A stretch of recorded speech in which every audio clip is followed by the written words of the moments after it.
Good afternoon, folks. Welcome back to Maverick Baking and welcome back to another relaxing little recipe video.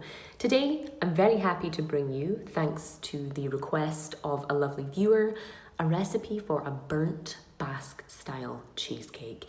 This iconic dessert has been all over the internet for the past 6 to 8 months. And while I am admittedly a little bit late to the party in both tasting and trying to make one of these, it's a party I'm still very, very pleased to be in attendance at. That almost crisp, bronzed creme brulee style top with an impossibly creamy, light, rich and fluffy souffle-like cheesecake underneath. No need to faff around with a biscuit base, no need to mess around with a bain-marie to bake it in. This Basque style cheesecake is truly one of the easiest and tastiest things you can make. Let's get into it.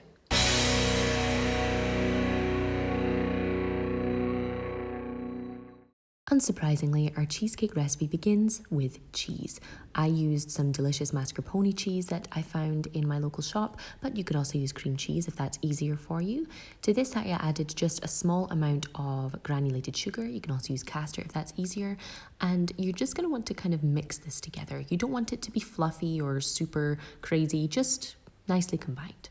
A spatula can make this easier too.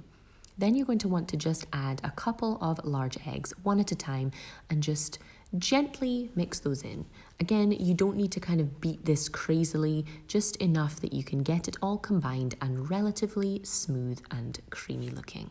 You're then going to want to add just a couple of tablespoons of flour, whether it's plain flour or all-purpose, 00, even corn flour will work here. This just helps to kind of set everything and make sure it doesn't get too weepy in the fridge after a while. You're then going to want to add in a little bit of yogurt. I would recommend just standard and affordable kind of plain natural yogurt. It doesn't have to be anything flavored or sweetened. This just helps add some lightness and some tanginess to the cheesecake. Then, as always, a generous pinch of salt.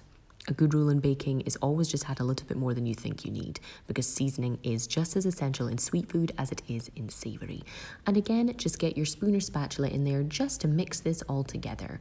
Don't have to beat it like crazy, just until everything is combined and looking like a smooth, creamy cheesecake batter. Then you're going to want to grab your tin, which I would like you to line with just a big old messy sheet of greaseproof paper. It's easiest to kind of scrumple it up in your hands and then unroll it and just flatten it out in your tin.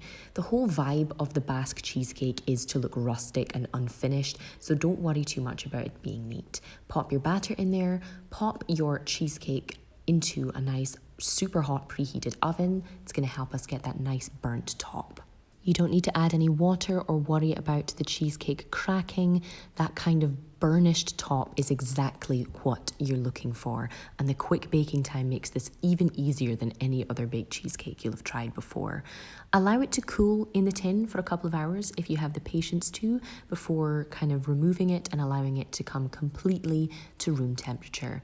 Now, I can assure you this cheesecake is perfectly luscious, creamy, and almost custardy in its flavour at room temperature, but it is equally delicious if you let it chill in the fridge for a few hours or overnight to get that proper, rich, but fluffy baked cheesecake texture and flavour. Not too sweet, super creamy, and absolutely gorgeous.